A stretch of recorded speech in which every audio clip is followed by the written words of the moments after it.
My computer decided to reboot on me.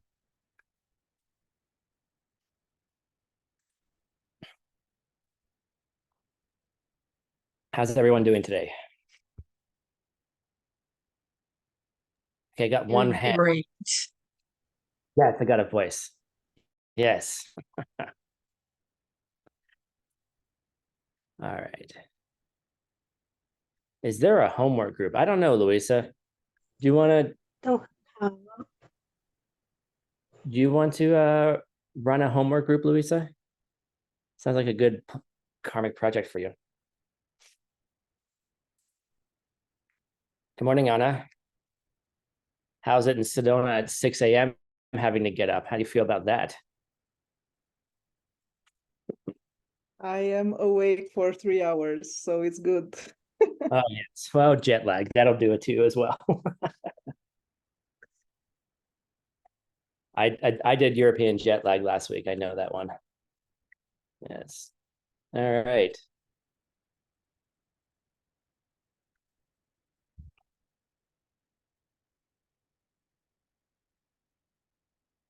So you guys know we've been. So Sandra and Luisa, could you guys work together on a homework group? How about a thumbs up for that? Yay. Okay. So if you guys want to work on the homework together, which I really highly recommend, yes, I would love a cup of coffee. Too bad there's no coffee delivery service in Sedona.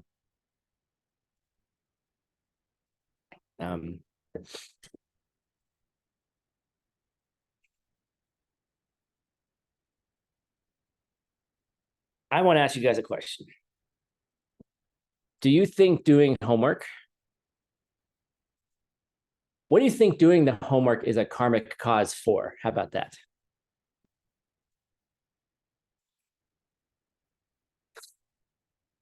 What do you think?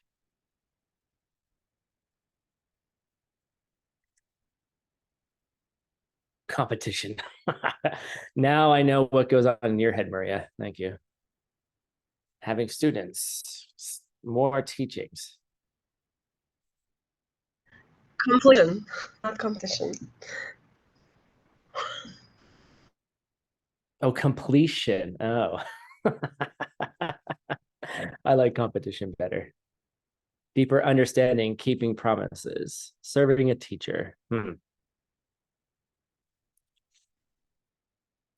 going to go in a little roundabout on this one. I've had some people whining to me, and I'm happy to call it whining. All right. Had some people whining to me about the ACI rules. And here are the ACI rules, just so you guys know. And then you can come whine to me, and I'm going to tell you, keep whining, because I'm not going to change my mind. Because it's not my mind to change. It's the ACI policy. And just because I'm the director doesn't mean that I get to determine every policy. Okay. I've heard people say, oh, Tim's doing this. And I'm like, Tim's not doing anything. Anyway, but so we have we have 18 courses, right? And there's these 3 courses at the end, course 16, 17, and 18. What are the purpose of course 16, 17, and 18? Marina, who's behind you? Katerina. Oh, hi, Kat. Hi, T. Hi. Okay, review. Thank you. They are review courses. They are not introductory courses. Okay. So in order to get the certificate for ACI 16, 17, and 18, do you think you can take those review courses without having completed the corresponding ACI courses? For example, course 16 is a review of courses 1, 2, 3, 4, and 5. Course 17 is a review of 6 through 10. Course 18 is a review of 11 through 15. Okay. So originally, here's the history. I'm going to give you the history. You all can videotape this and give it to anyone who whines. Okay. Originally, those courses had to be taught in person. No excuses. All right. That was the original policy. And I think for a good reason. There's a thing where getting live transmission is so much different than watching it in Zoom or listening to a recording. Anna knows this. That's why Anna's here in Sedona right now. Geshe Michael's teaching a beautiful course on how to teach DCI level 7 right now, which is all about how to teach people the practices to do that gets them ready to see emptiness directly. Okay. And we're completely full. Like the entire college is full of students. No one asked if they could come. No one got permission. Blah, blah, blah, blah, blah. They just showed up. Okay. And because all those people showed up, Geshe Michael was only going to teach at home. Why? Because Veronica recently had knee surgery. He wants to take care of his teacher and his Vajrayogini, right? But then all of a sudden, all these students showed up. Get it? So all of a sudden, now he's teaching at the college. All right. And even some of us riffraff like me, I'm not even allowed to be in the class downstairs because there's too many other students there. There's no space for Tim. So I have to watch it upstairs on Zoom. Yeah, there's Anna. She's like, Anna, rejoice in that karma. Okay. Okay. Right. I have to watch it on Zoom. But there's something very powerful. The whole point of that, I'm just playing a little bit. I'm happy that all these people get to come to Sedona and listen to Geshe Michael. I mean, I live here. Where I should be upset about my karma. But there's a power about being taught in person, right? And then, certain decisions were made before we started teaching on Zoom, which made sense. Is that some teachers started allowing people to come to course 16, 17, and 18 because they were never going to teach it again. Right? They had taught all 18 courses or all 15 courses. And through that time, new students showed up. Right? And they weren't going to teach 16, 17, and 18 again. And so they allowed some students to take those courses early. All right. Okay. And then COVID happened. Okay. And then all of a sudden yes, and you happen to. And all of a sudden we're now teaching online, right? Now our whole world is different. I get to sleep until 5:45, quickly take a shower and get up, and sometimes some people come to my house when they're in Sedona. Anna, if you and Chloe want to come, sometimes they come to my house to listen to the class, right? But with the advent of Zoom, now our policies are very much stricter. They are review courses. They are not introductory courses. So in order to get the certificate, you have to do the corresponding courses first, and then you can take ACI 16, 17, and 18. Now, here's the whining that comes in. People will understand that. They're like, well, Tim, can I take course 16 now, listen to it, do the first 5 courses, and then do the homework for course 16? And I say, no. You have to listen to it again. It's a review. Okay. Why? It seems, I don't know. Whatever. I'm telling you what Tim is doing at ACI home office. And if other people are breaking the rules, then they don't understand the why. And so that's why I'm whining right now. I'm whining about the whining. Get it? And this relates to why it's really good that Sandra and Luisa want to start a homework group. Okay. Why?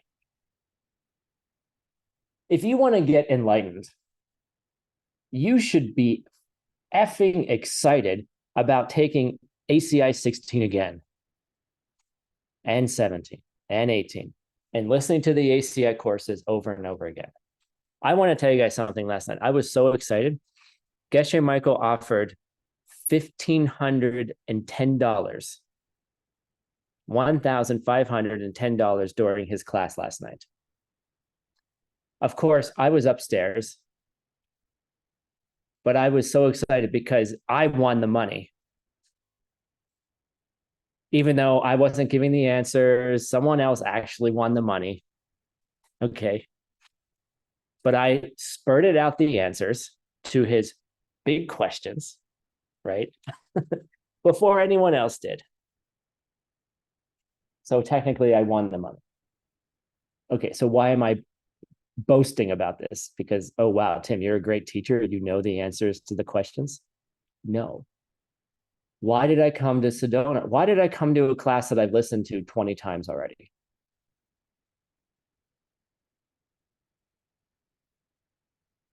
How many times have I seen DCI level 7 in person? 3. How many times have I heard them teach? I've heard Geshe Michael teach the DCI teacher training of level 7. Twice. Right, because there's only been 2. Right. You see. But there's something that happens to your mind and your heart when you don't think about Dharma as an achievement, but you think of it as, how am I going to help other people? The stuff that I learned last night, I learned more in that class last night than I've ever learned. For a class that I've listened to a lot already, you see. So I don't want to hear any whining about having to take the ACI courses again. Okay. That's my first point. My second point is, why would you do the homeworks together? Because each time you learn something new. Each time you review the material, you learn something new. Each time you teach a course, you learn something new, right? You learn, and the whole point of the course we're doing right now is a realization, is to develop one realization. Okay, yes, last class I told you there were 3 points, right? And these guys did a good job. But there's really one realization that this course is designed around. And it's part of the Lam Rim, the steps on the path. And that realization comes around. So I'll give you guys a quick overview if you don't know. And if you do know, listen to it. Don't think you do know it. Okay. Is that there's 3 levels of practitioners, according to the Lam Rim, the steps on the path: lower scope, medium scope, and higher scope. Okay. And so in the lower scope practitioners, at the very beginning,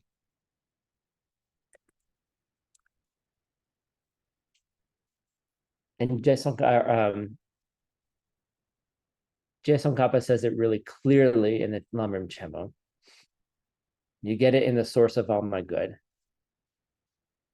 Someone who's done the source of all my good knows that one of the lines is about taking the essence life night and day, taking the essence of life night and day. So the whole point of this course, we're on class 9 of 10, is to learn how to take the essence of life night and day. And what is that essence? Do-do-do.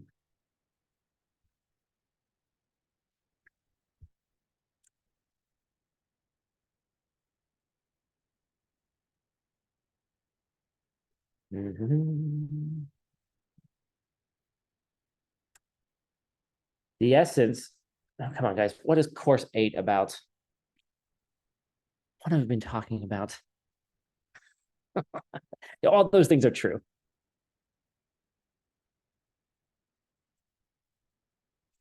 No, that's all true. That's all true. Jillian got it. Death. Having an awareness of death. The awareness, all those other things are true too. Bodhicitta, emptiness directly, the renunciation, that's all true. Wisdom, what else is there? Yeah, that's all true, yes.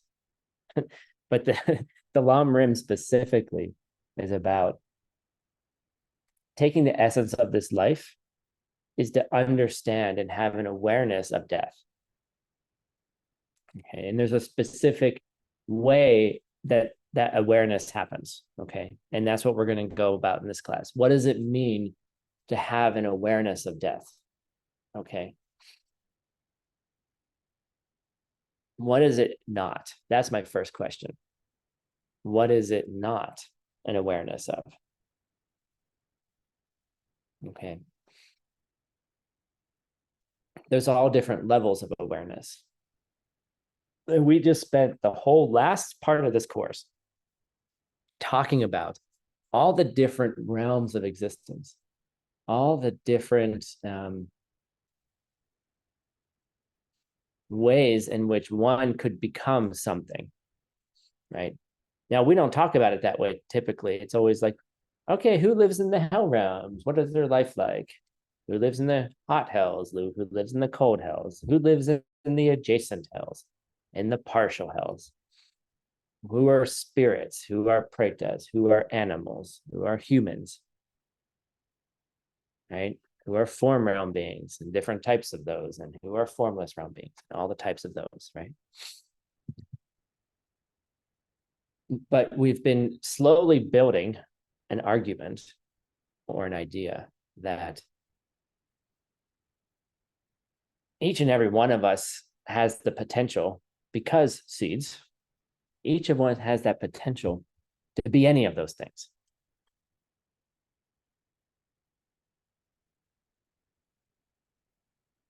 Right? As a shift of perception, right? A shift of your perceptions of the world, the seeds that open up.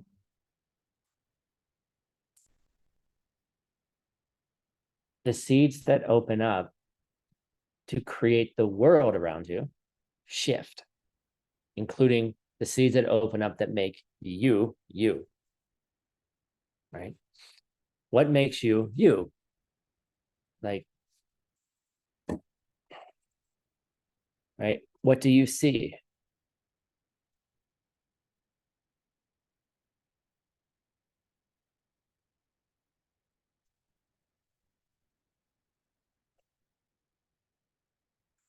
Okay, thank you. You see a pen, right?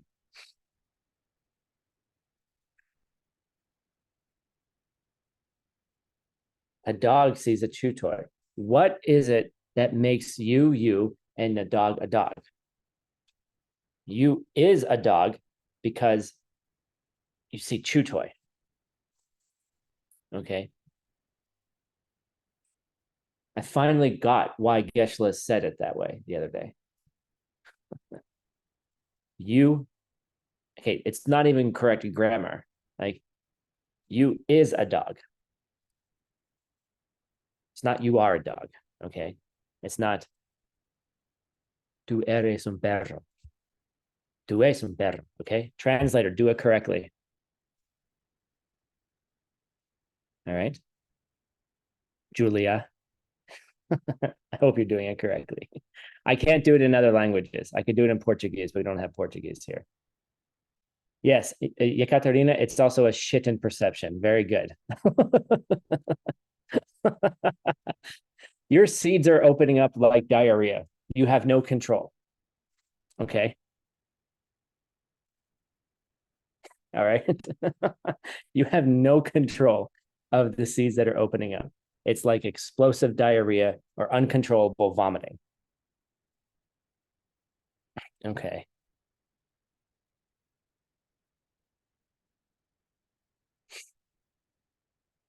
And that's what it means to be a dog.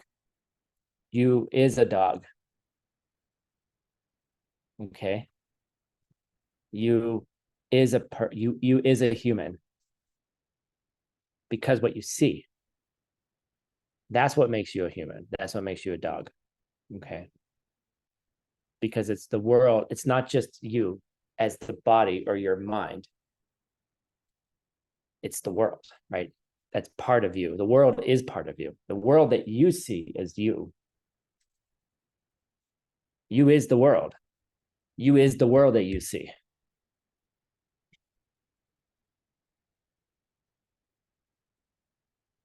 So if you see the ACI rules as annoying and you whine about it, that's your world. That's your problem.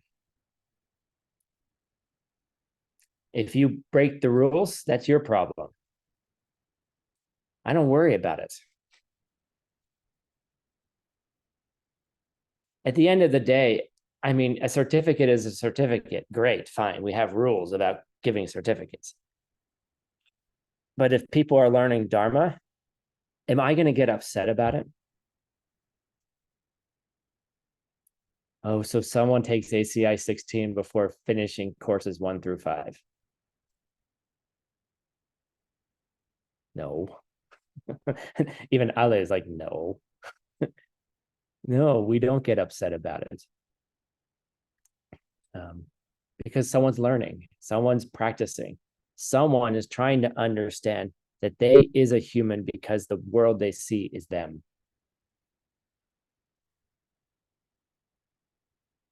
Okay. And then ACI comes in and says, well, the real, it's not a problem to have to do it again. Someone who's a really good teacher lost some of their homeworks and can't technically be certified. And I said, do the homework again. And they gave me a look. They were like, well, it got lost. And I'm like, that's your world, not mine. Do it again. Do the homeworks again. It's not a problem. Don't worry, Shanti. I will admit too that I have looked at the answer key or I looked at my homeworks. Okay. Don't worry. You're learning. Okay. I don't know okay. You don't know the answer?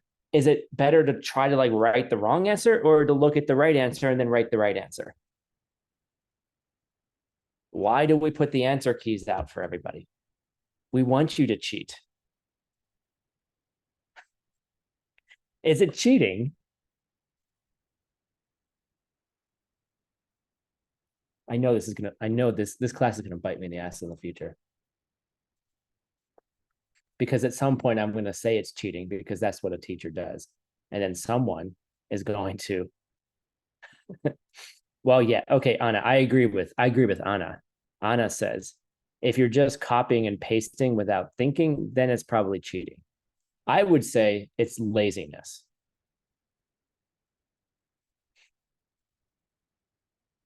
If you're just copying the answer, it's laziness.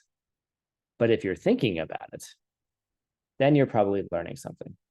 And I'll tell you guys something that, there are times when I did just look at the answer key, right? I look at the answer key for lots of things, right? But it gets in your head eventually. Anything, if it gets in your head and it changes the way you are, then fine, I'm okay with it. But it doesn't mean you learned it. Just because you finished the 18 courses doesn't mean,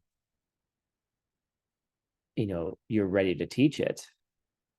That's a different karma. Okay. So let's go back. The whole point of this course is to get us to have this course, this ACI 8, is to have one realization. And it's the idea and having awareness of death. Because that will, where's my notes? Because if you have that awareness, sorry, my eye just like wouldn't open, got stuck. It got stuck on sleep. If you have that awareness,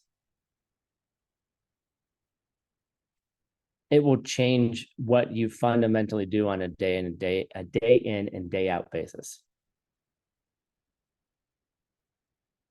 That's why it's in the Lam Rim. That's why it's an early realization. That's why it's one of the first ones. One of the first steps of Lam Rim. Because it'll change who you are. And I'm going to argue, and we can debate this, that when you have these realizations, you are a different person. Your world is different. The world that you see is different than someone else who doesn't have that realization. You are not the same person. You is different. Thank you, Julia, for translating that correctly.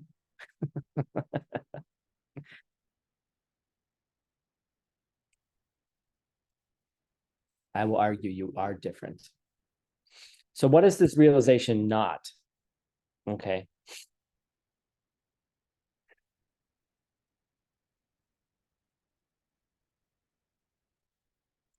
It's not the realization that you will be ripped away from everything that you love.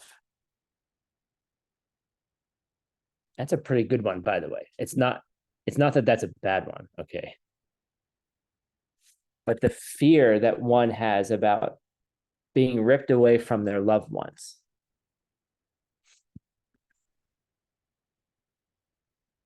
Right? That you will lose your loved ones. And this comes from a strong attachment to them, strong attachments in general. The misunderstanding of where those loved ones come from.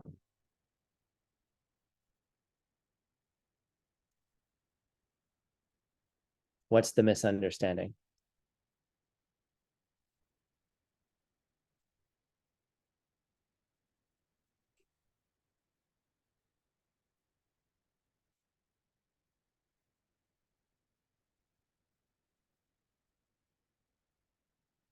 Those are all true. I want something more specific.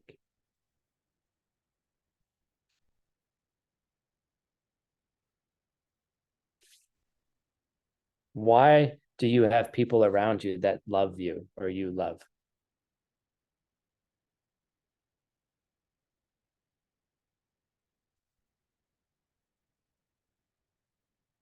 Yes, because you did it before. And if you lose love, why do you lose the love around you? Why do you lose the people around you?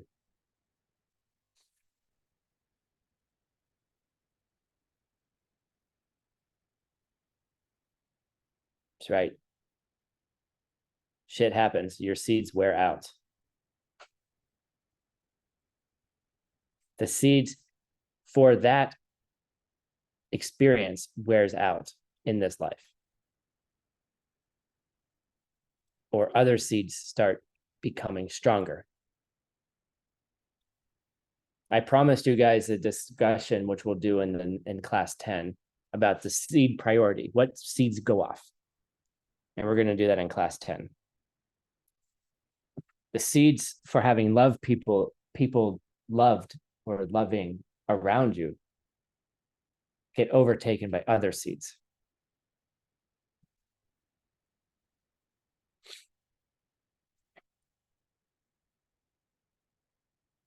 So the natural fear that we experience around losing people we love around us is a natural fear, as I said.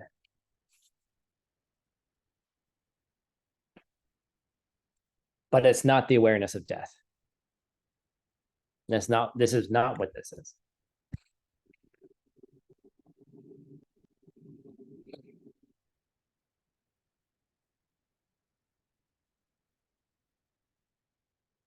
All right, so here we go. There's 4 main steps about how to get to the correct awareness of what the awareness of death is, what we want to get to.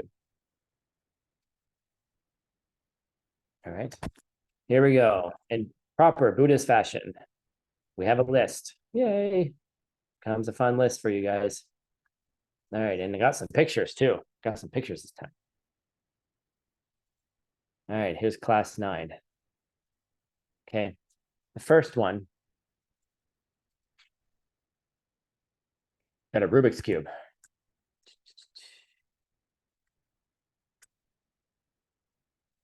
We have to get to the first idea of the problems of not meditating on death.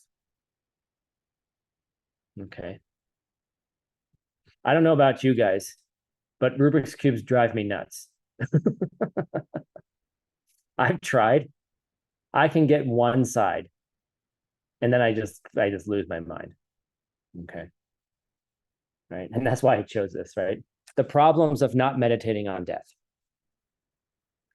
Right. What are some of those problems of not meditating on death? Right. And what do we mean by meditation? And I mean this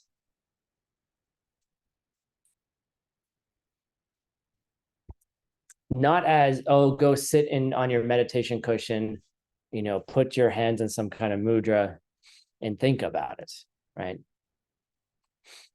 It's when we say meditation, the actual word in Tibetan is gompa, getting used to. So as you're getting used to this idea, all right, the problems of not getting used to the idea of death.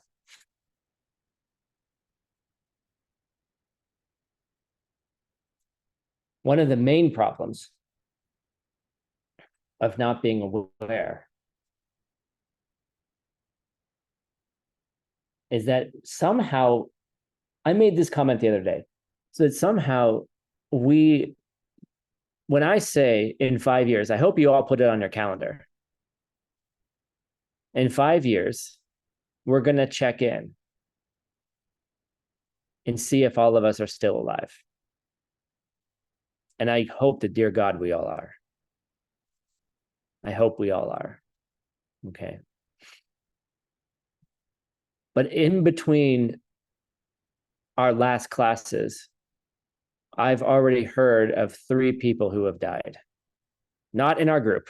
Okay. But people that are close to other people. When was the last class? Saturday. Luisa sent you an invite. That's great. Okay. Right? 3 people in 3 days. And I'm just talking about people I know. I'm not talking about what I read on the news.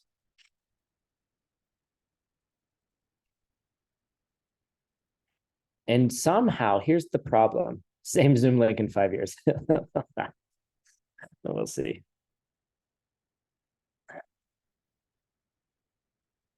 Is that we don't think we're the one who's going to die.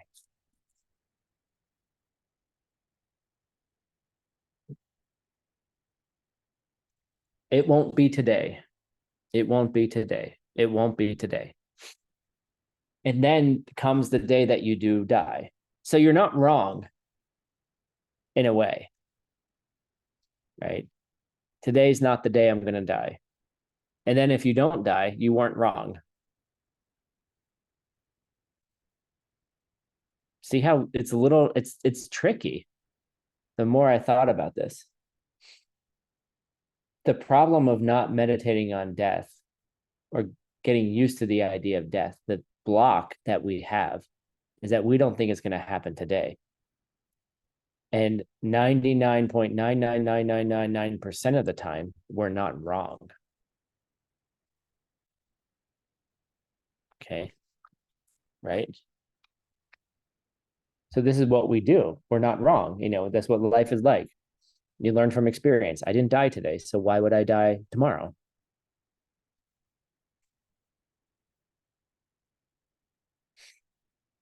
I had this the weird things happen when you teach these courses. Like everything just starts becoming the course. I wonder why. I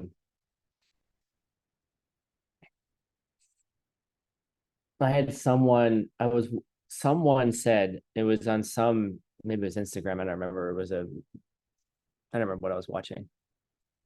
And someone said, "You're 45." And I was like, okay. Wasn't talking to me, but was talking to me and said, "You're 45. Average lifespan, maybe you'll make it to 75. Maybe you have 30 years left." And I was like, are you fucking talking to me? Pre-recorded video. And it was like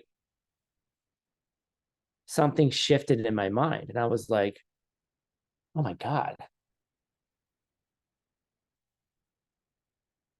That's as significantly less than half than I've already lived.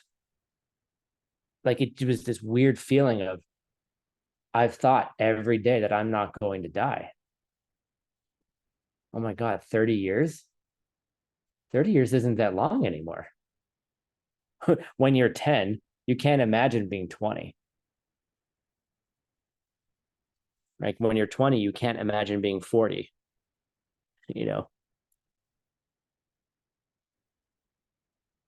Oh, well, thanks, Sydney. It's the Zoom filter. Zoom's really good at making you look young. Right? I was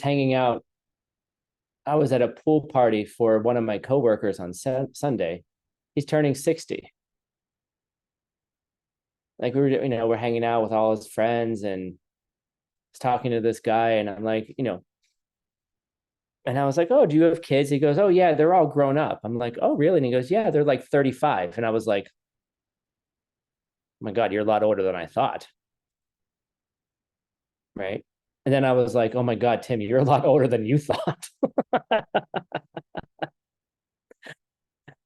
So I'm sitting here watching most of these, then most of the friends that my coworker has, they're like, they're in their 60s, right? Not a problem, of course, but I'm like, that's not so far away. I'm like, I'm thinking about my parents, they're like 75, and I'm like, get what are you doing, Tim? Right. And it felt like my whole insides was hit with a hammer, right? It was like, and like my whole inside shook. And I was thinking, yeah, you know what? You're teaching this thing about death, and even you don't think about it that way. You don't think you're going to die. And thank the karmic gods that between Saturday and Tuesday, 3 people died, and Instagram showed me this video. I went to a birthday party, right? Now, let me ask you a question.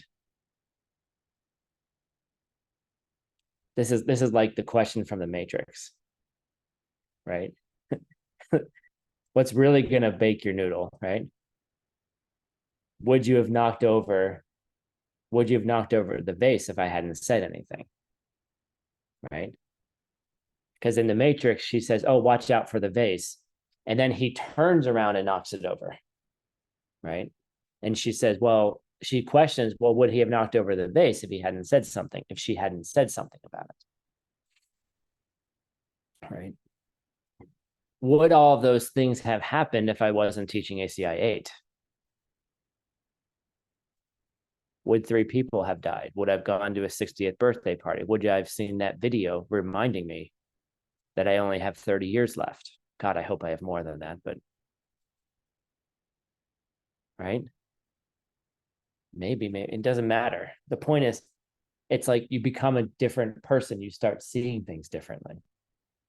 You don't see things differently. Let me rephrase things. are different.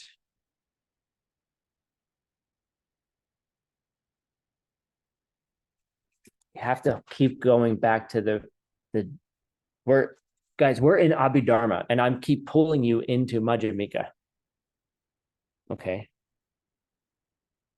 And if you want to be a teacher and you already know all of this, pay attention to what I'm doing.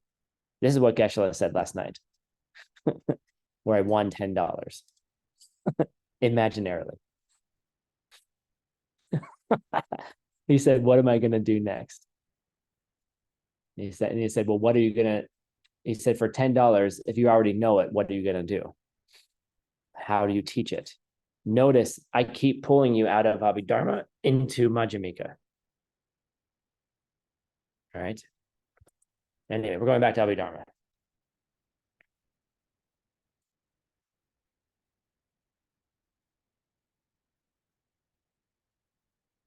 And so what this viewpoint does is it creates a type of spiritual blindness. Okay, I'm not going to die today. If you keep living that way, I'm not going to die today. It creates a kind of spiritual blindness. What do we mean by that? So you think you're going to stay forever, right? And then for those of you who teach DCI, then you overly focus on getting the things that you want and not to escape the things you don't want. Now, I'm going to say this very lovingly, and I think it's very important. It's a process for people to get to this place. DCI is designed so beautifully to get people to start having these realizations. You have to start where people are. People want things. Duh. You know, they get to even be able to have a realization about death, you have to have spiritual leisure and fortune. The whole point of the early DCI courses is to get people to start planting seeds so they can have spiritual leisure and fortune. In my humble opinion, it's beautiful. It's gorgeous what Geshe-la is doing for the world. Get people to a place where they can practice. Okay. But you guys are ACIers. So now you guys know that becoming focused on just getting the things you want in this life can, not necessarily, can create a spiritual blindness. And that's in just in case someone argues me, I didn't say it does. It could, because getting the things you want and learning how to do the things to get the things you want is not a bad thing. In fact, it's a great thing. It's just as you move along the path, you start wanting different things. And if you already know how to get the things you want, then you learn how to get the things that you really want. Okay.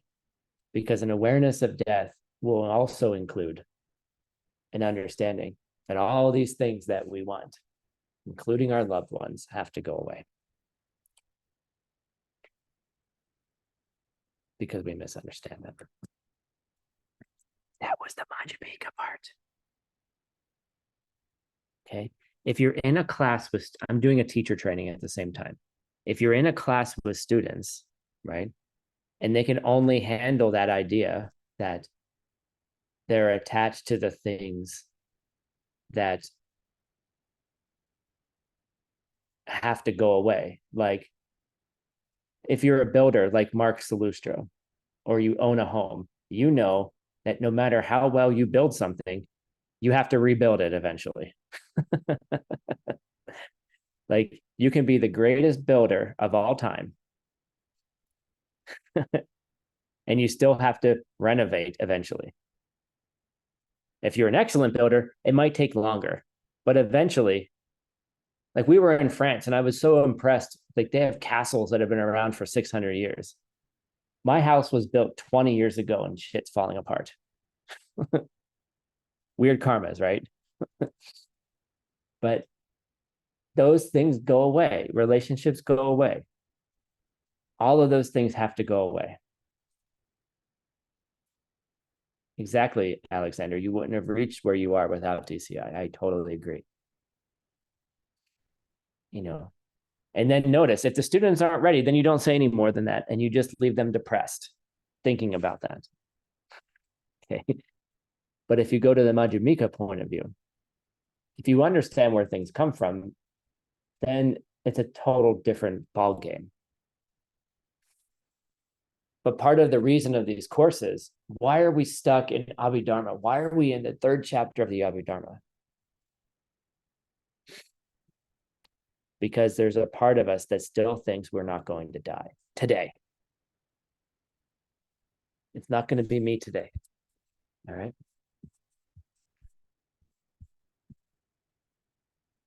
And so we get into this, I need to do this, I need to do this, I need to do this, I have to do this. One thing after another. And then if you happen to do, and this is the other depressing part of not contemplating, really contemplating the problems of not meditating on death, is that even by chance, you start doing spiritual practices. Okay. You only do them for this life. You focus on this life.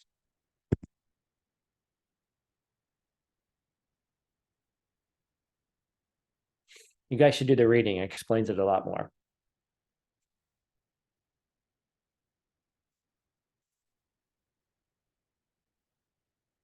And then another depressing problem is that, maybe you do believe in future lives.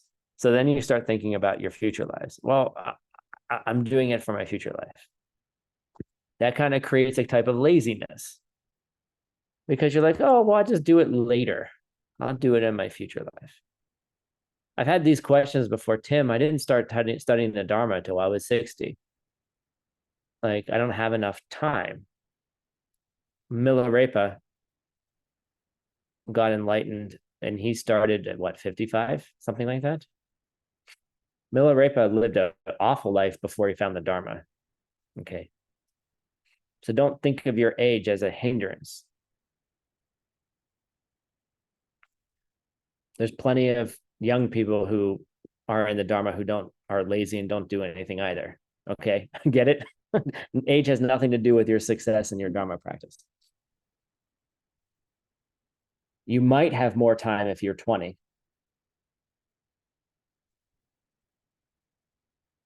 Get it? How many 20-year-olds die? How many 70-year-olds die tomorrow? Doesn't matter. The age doesn't matter. Okay. All right. Yeah, I belabored that point. Okay. So because we contemplated the benefits of we contemplated the problems of not meditating on death. The next thing in Buddha's world is contemplating the benefits of meditating on death. Yay, that's so easy. Here's your checklist. Okay. What are some of the benefits? And we have already talked about it. Okay. But I'm going to just review some of them really quickly. Let me get to my notes.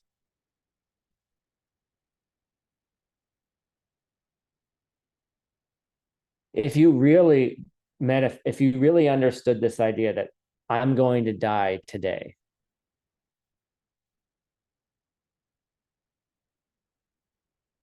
and the interesting correlation that Jason Kappa brings up, and you have to think about it.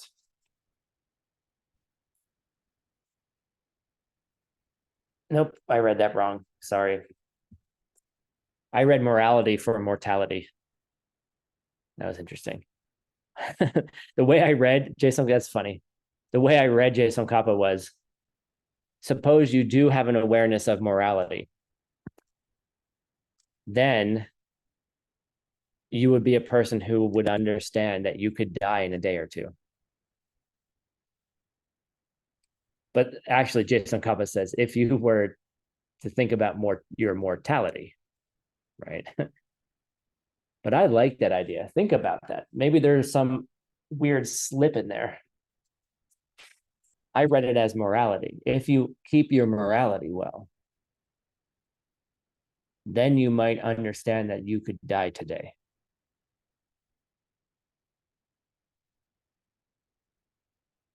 And if you keep your morality well, your world starts becoming a world that is completely different. And maybe it's a good karma to recognize that you could die today. And maybe to be able to have that realization, you would have to keep your morality well. And then it would motivate you to keep your morality well. See? Okay. Maybe there's a reason why when we give vows the way we do. Maybe the Buddha designed them in a way that they would automatically create these kind of realizations where you're just walking in the world and a video shows up on your Instagram that says, hey, you're 45. Hola, Flavia. Copenhagen, ¿está bien? ¿Cómo es?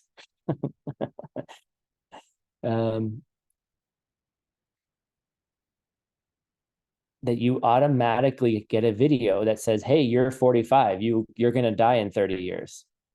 And then some people die. And then you're at a pool party watching people who you feel like are just maybe a little older than you, but not much.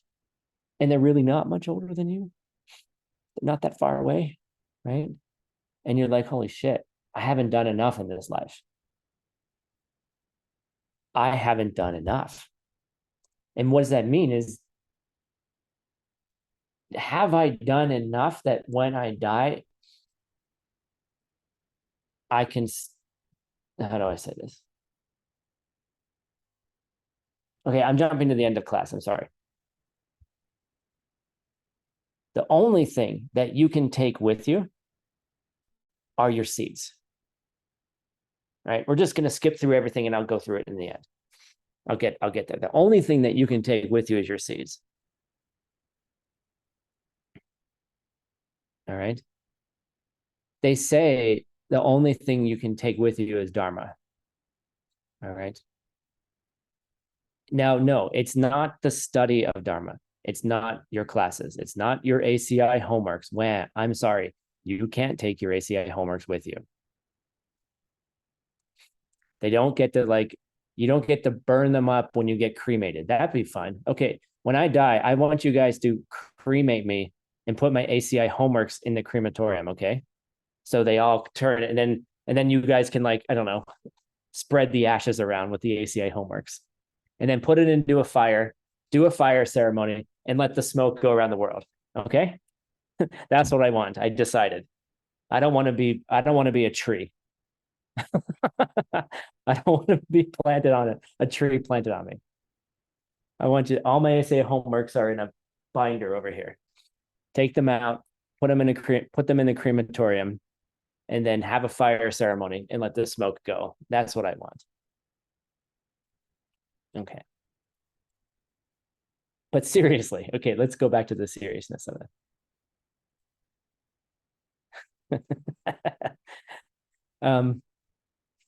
The only thing you can bring with you are your seeds. That's the only thing. So at the time of death, what happens? Right? And that's where that whole death meditation comes in that we've talked about. Because what's going to ripen next? Are you going to be a chew toy? Are you going to be a dog? Are you going to be one of those beings that's running through a field of razors?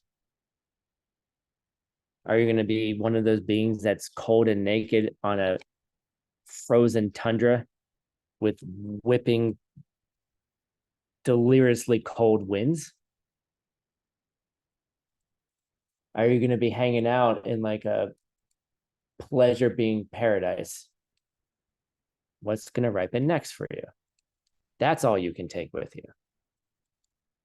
Or you can come back as a human. That's nice, but that's rare. Okay.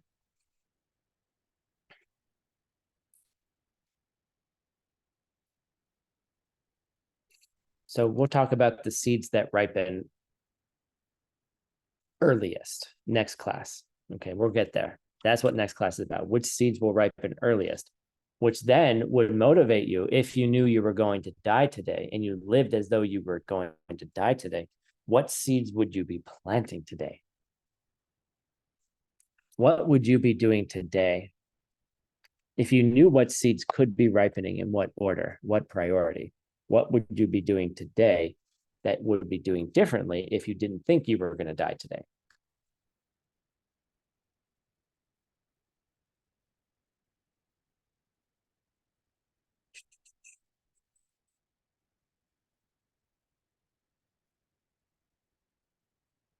Okay, the third step,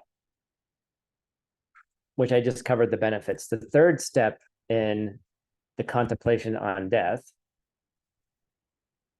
is, I'm so proud of my slides.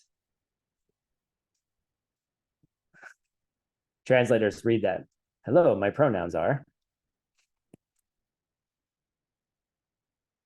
Properly identifying which death experience, properly identifying which kind of death awareness we want to develop.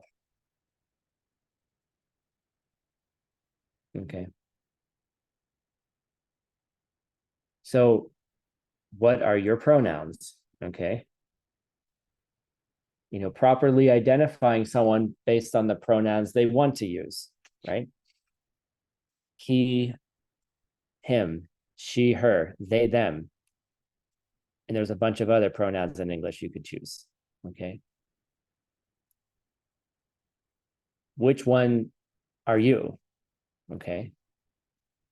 So which death awareness do you want to develop? We already talked about the one that we don't want, right? Which is about being torn away from your loved ones.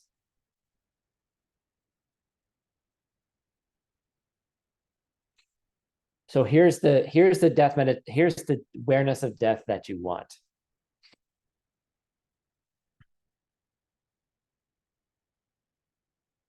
There's not a single person or being like us who's exempt from the certainty of death.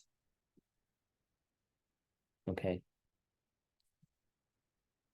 I want you guys to debate this in a second. But there's not a single being like us who's exempt from death.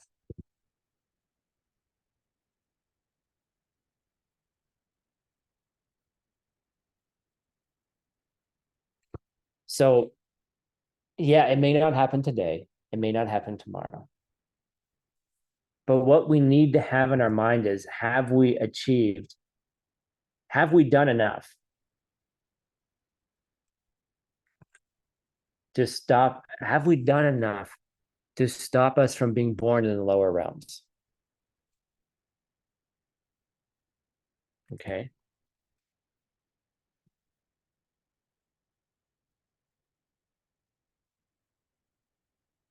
And have you done enough that would lead to the ultimate good?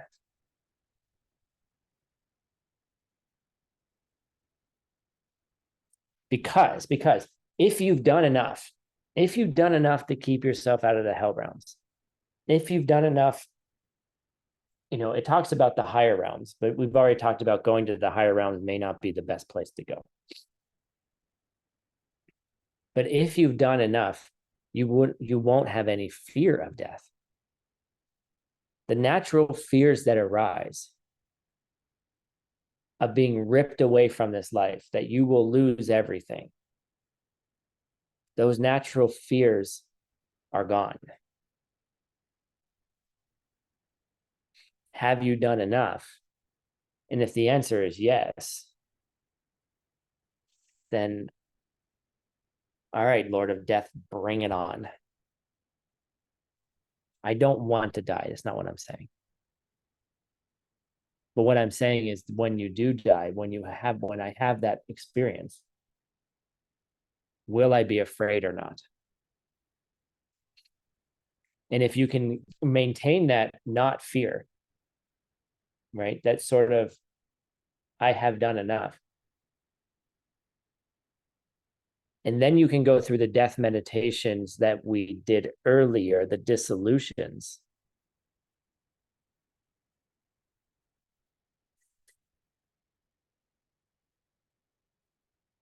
And you can maintain that. Then your practice, then you're merging. Okay, let me tell you something. The dissolution is Vajrayana. Okay. Now you're merging Sutra and Vajrayana together. Okay. There are no secrets. Okay.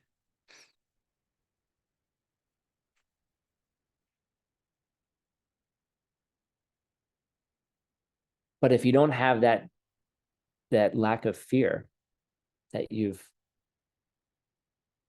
prevented yourself from a lower rebirth, and that you have enough goodness, then that fear takes over, and it doesn't matter how much dissolution meditation you do.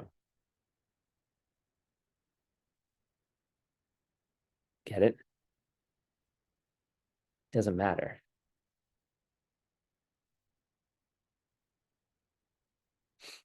That's how it's all related. Right? That's why ACI 8, in my opinion, is one of the most powerful courses there is. Some people asked me beforehand, they were like, Tim, how are you going to teach this course? How are you going to do this? Like, this is like Abhidharma, boring descriptions of the realms of existence. Yeah, okay. Someone like Geshe Michael didn't do it randomly. Okay. So if you can come to this place where you say, look, I could die today. What am I going to do? What am I going to do to keep myself out of the lower realms?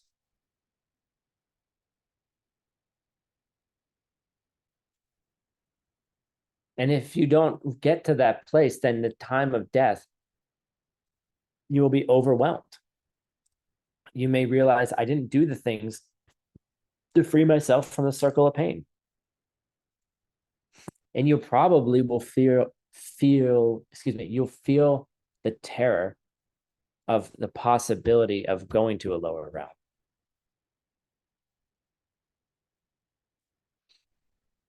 Right.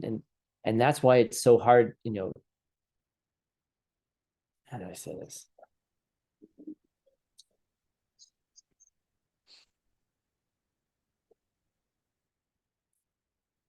You have no idea how incredibly special you are. You have no idea how rare you are to be someone who's even just contemplating these ideas. And if you can even just live it for a little bit, you are rarer than the rarest. Okay. Because most beings are consumed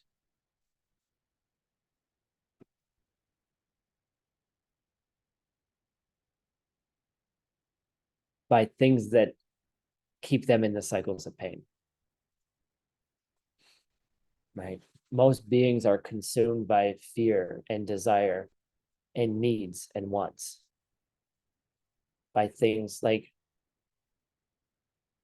the thing is, you're going to walk away from this class and you're going to feel certain things, and then you're going to get hungry for lunch or dinner.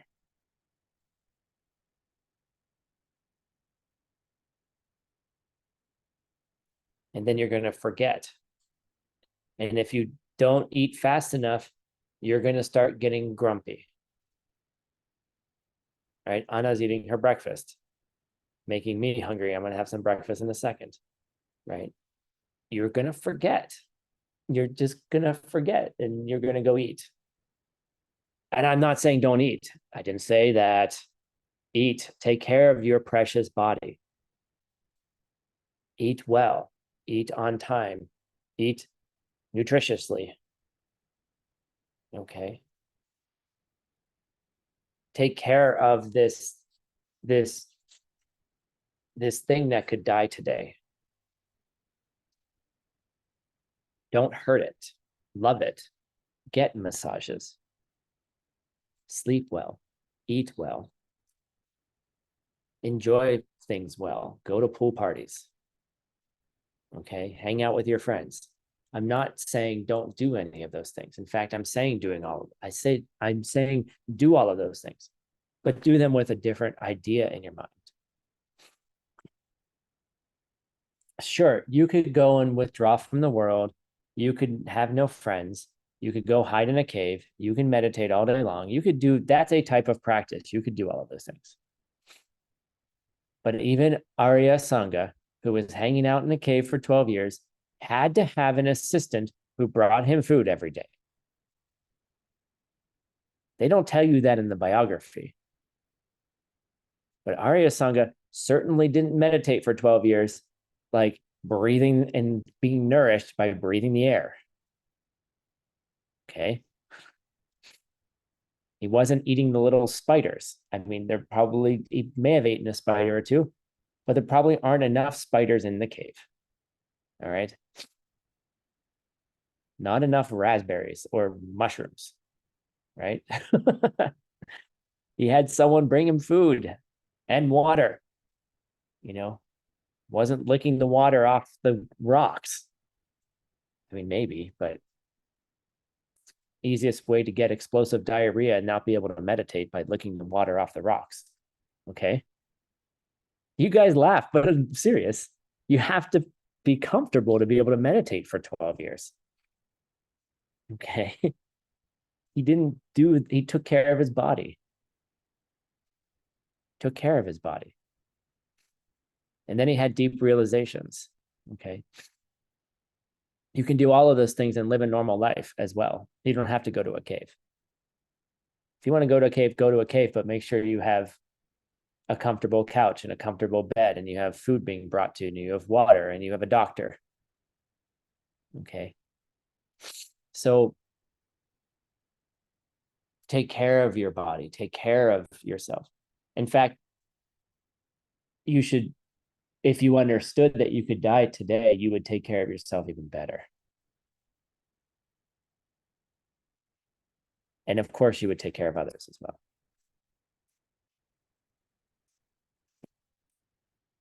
All right, in proper Buddhist style, the fourth one is how to meditate and develop the awareness on death. Okay, how do you bring it into focus? Okay.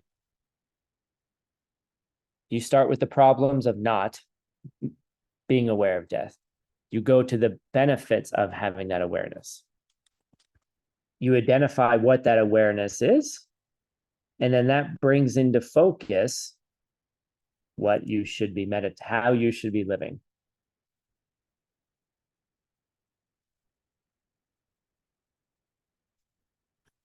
All right. Yay, that's exciting.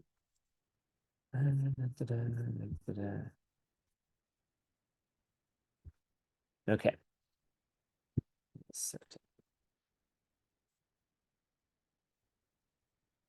So what are the three main principles or the three main ideas for meditating on death? All right. Here's my picture. And I've already said it, but now we're going to go through it quickly.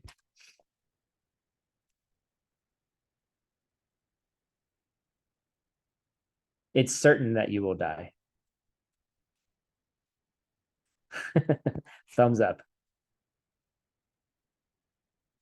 Apparently, you guys don't think it's as funny as I am. I do. All right. The thing is, the first thing you do is you contemplate that it is certain that I will die.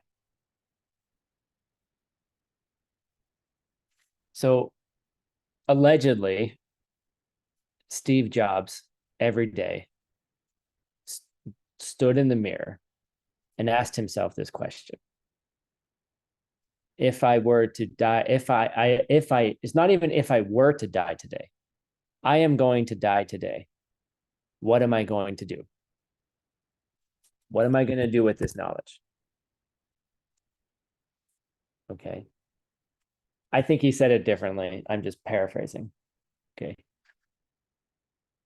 But if you look in the mirror every morning and you say, I will die, how will I live my day today? What things will I choose to do? What things would I choose to do today?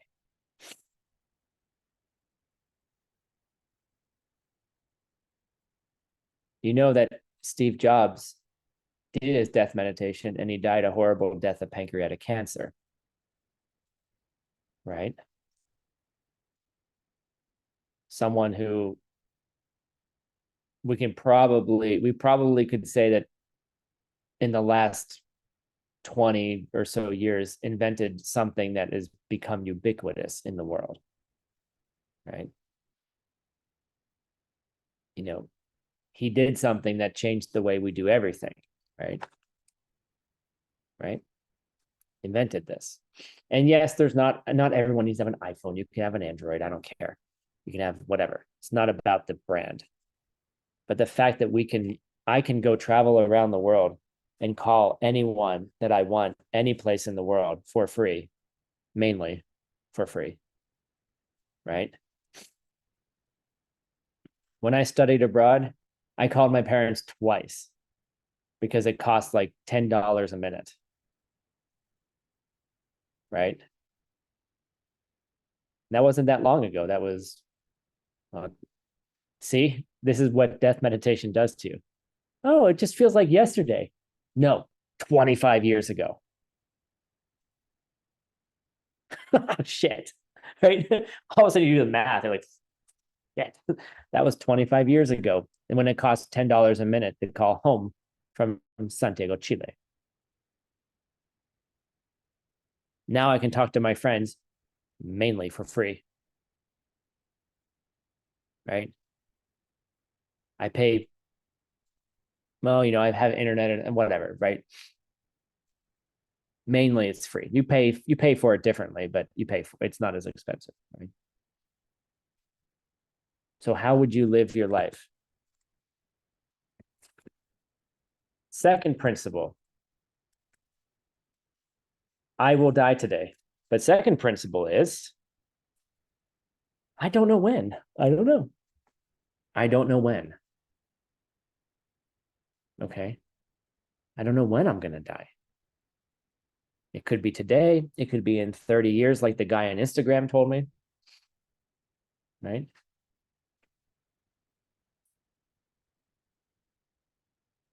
You don't know when. All right. And then the only thing that you can take with you, the only thing that can be a help to us is the Dharma.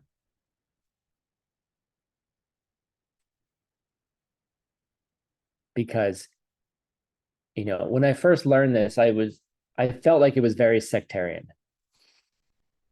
I felt like it was really like, oh, only the Buddha's Dharma will save you.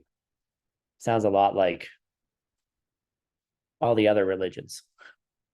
Only Jesus will save you. Only Muhammad will save you. Only the Dharma will save you. I was actually really irritated when I first took the course.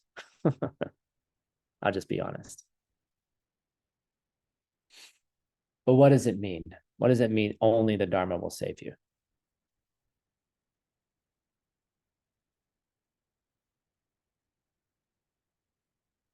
Only your understanding about how cause and effect work will save you, will carry you through. That's what that means.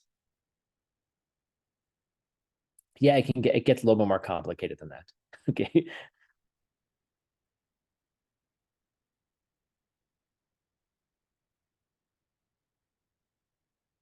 But if you look at these other, only Jesus will save you, what does that mean? Like, if you look at what the Christian church teaches, it teaches you to be a good person. It teaches you to look at your morality. It teaches you to be kind to others. It teaches you to serve other people. So it's not that different. Different clothes, maybe.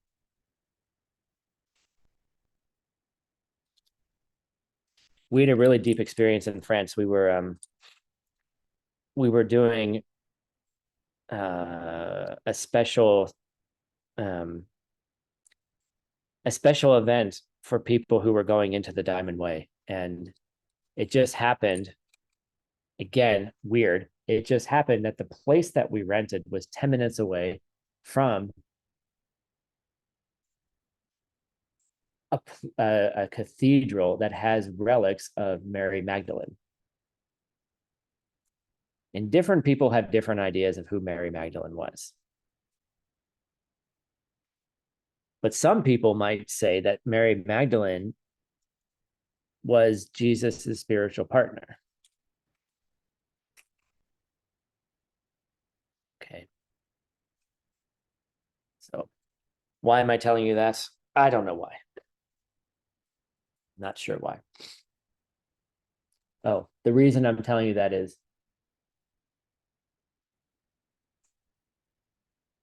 the deeper you go into the Dharma, okay? Don't be sectarian. Don't be my way is the only way. Don't be I'm right. Don't judge other religions. Don't judge the way other people practice their morality, as long as they're practicing good morality. You can judge people who are practicing bad morality. Don't judge them, help them. But for the love of seeds, don't judge other people's practices. Okay. Like, they're just different. They look different. But guess what? We all look different. There's clothes for everybody. From the nudists to whatever, right? Some people don't wear any clothes, and some people wear all different types of clothes. Okay. There's clothes for everybody. And there's different ways that people have access to the deeper realities, right? So if Christianity is your path, be a Christian and understand what Jesus was saying about cause and effect. If your path is Islam, okay, do that. It doesn't matter. Okay. It's how we treat each other. And each of those religions teach people how to be good people. And when you become a good person and you really understand how goodness works, then cool stuff starts happening. Doesn't matter what religion you are. It's not religion. Okay. The Dharma is not religion. The Dharma, stop. Okay. I'm going on a soapbox, but Buddhism is not, this is just a wrapper for an understanding. Okay. I think it's a good wrapper. I've chosen these clothes. But for the love of seeds, don't judge other people's clothes. Because why do you have to see them? Okay. Why do you have to see difference? Why do you have to see different clothes? Why do you have to see that?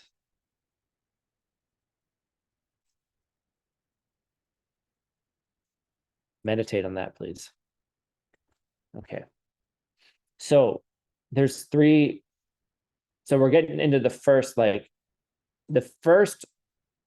principle for meditating on death is that it's certain.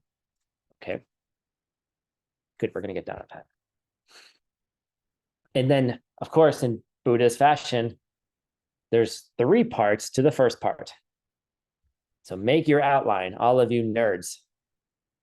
That's the reason why you're here, is because you like lists, you like explanations, you like the parts of the parts, you like ripping apart reality and understanding the parts of it.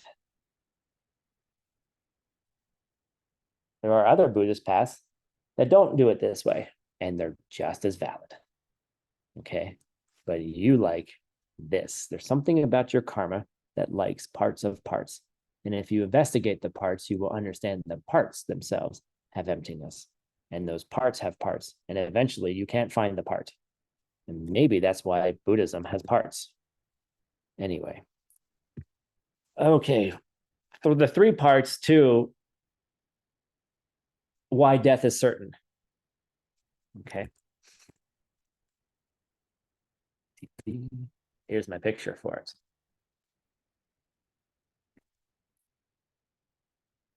The Lord of Death will arrive. Okay. And there's nothing you can do to stop him. You can put up a sign that says, "My life is private. Do not enter." Right? Lord of Death doesn't give a shit. Okay.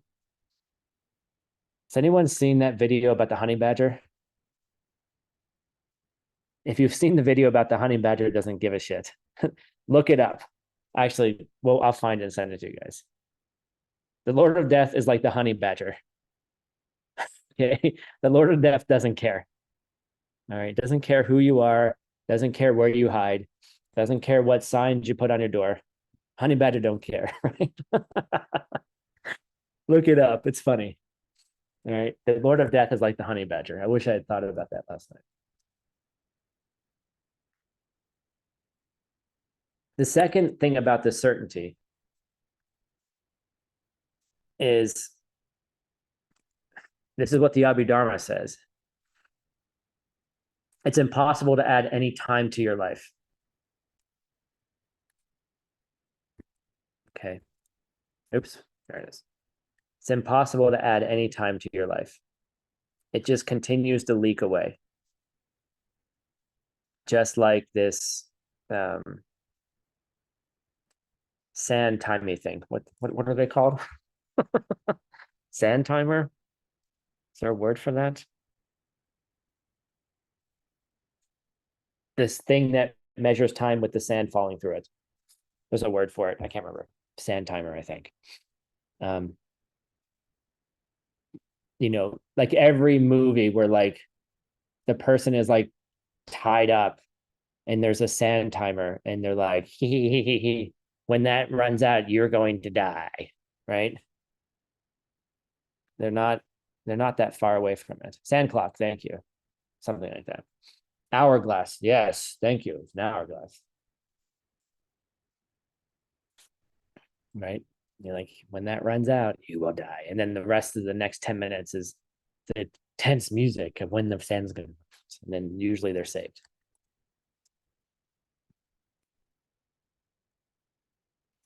And then the third, and this is the one that I want to focus on for the last couple of minutes, is that, where did you go?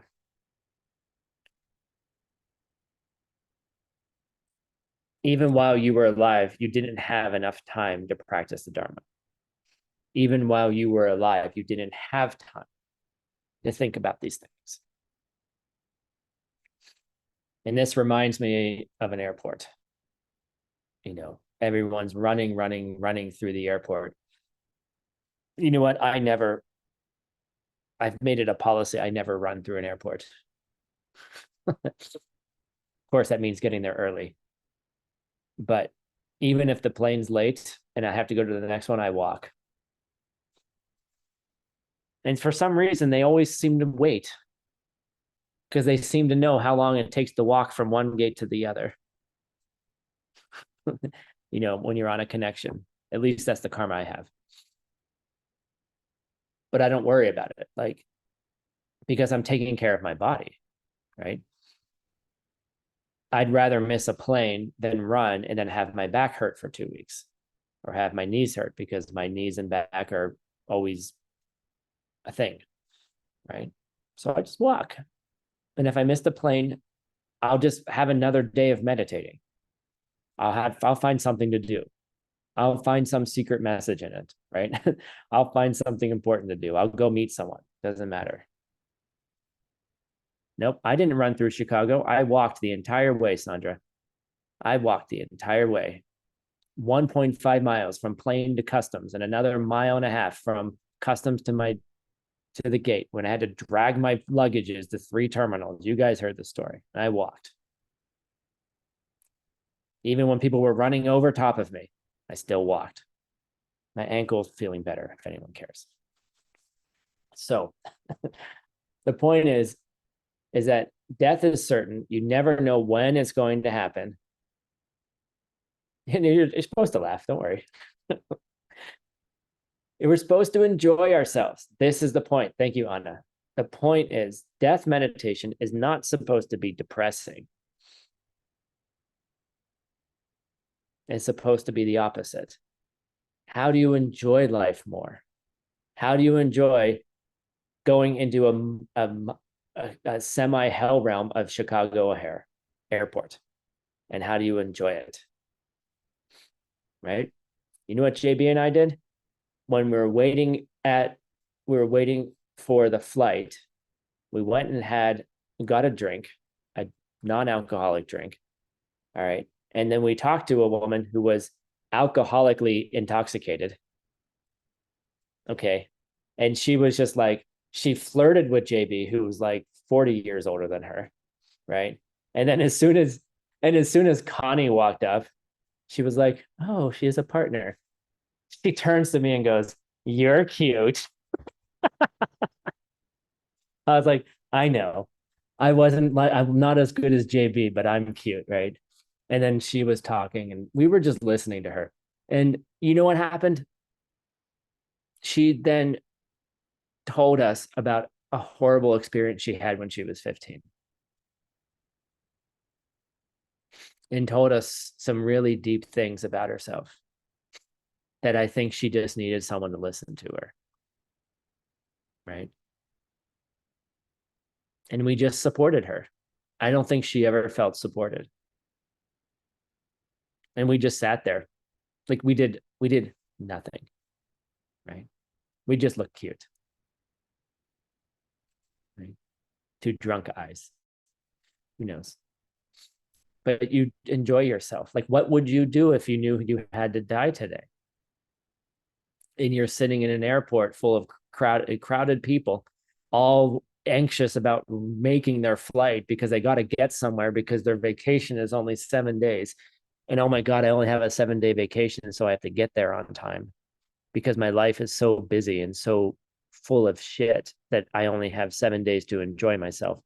And then you create anxiety in those 7 days to enjoy yourself. That's depressing to me. Sorry, translators.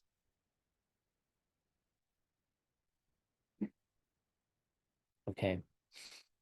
Or you could just walk through the airport and then just wait and then just sit down and enjoy yourself. JB and I were just enjoying ourselves. And then someone came up and we helped them. And that is what brings meaning. Right? It brought meaning. She had a meaningful experience. She got to share something she hadn't shared before. And hopefully it helps her move on in her life. So what are you going to do today? My question, what are you going to do today? Have a good meal and just let's not swear. For the sake of seeds, just enjoy it. Okay? Just enjoy the good meal. Enjoy difficult movies. Enjoy helping people. Right? So when death comes, you know you did everything you could. Then you get to relax. Because you can't stop those seeds. Maybe. All right, cool. When's our next class? I don't know. It's coming up soon. Class 10. I think it's Thursday. No, Friday. Our class 10 is Friday morning or Friday evening at same time, same bat channel. How's it go? They always have a cliffhanger in the original Batman. Same bat time, same bat channel. Okay. And again, references that many of you don't know about. Yeah, class was moved to the, we have the 18th is class 10. And then the review class is on the 25th, the following Friday. Okay. It's 25. 25 is the review. We had to move it because there was a conflict in the schedule. So this Friday is class 10, where we're going to talk about continuing talking this topic about this topic. And then we're going to add in the priorities of seeds ripening. And then the review class is the next Friday.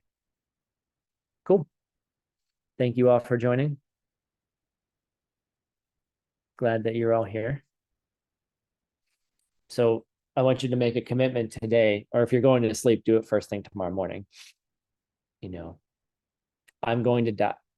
Don't say if I were to die today. I'm going to die today. How am I going to live? Okay.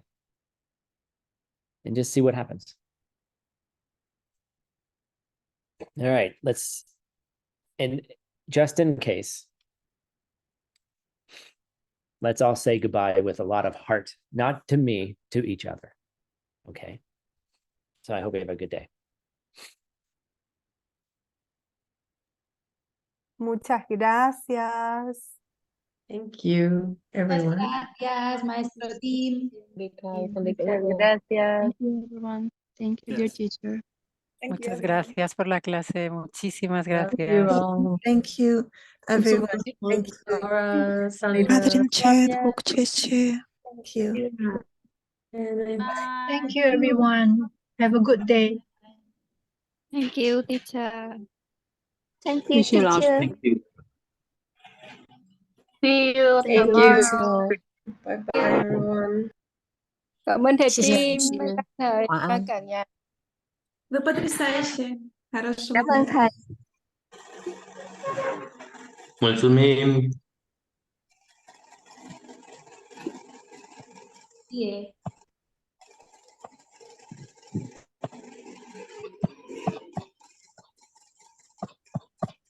Whoever has that avatar of the guy with the white beard, I love it. Whoever that is, I love it. All right, everyone. I'll see you on Friday. Bye. Bye thầy.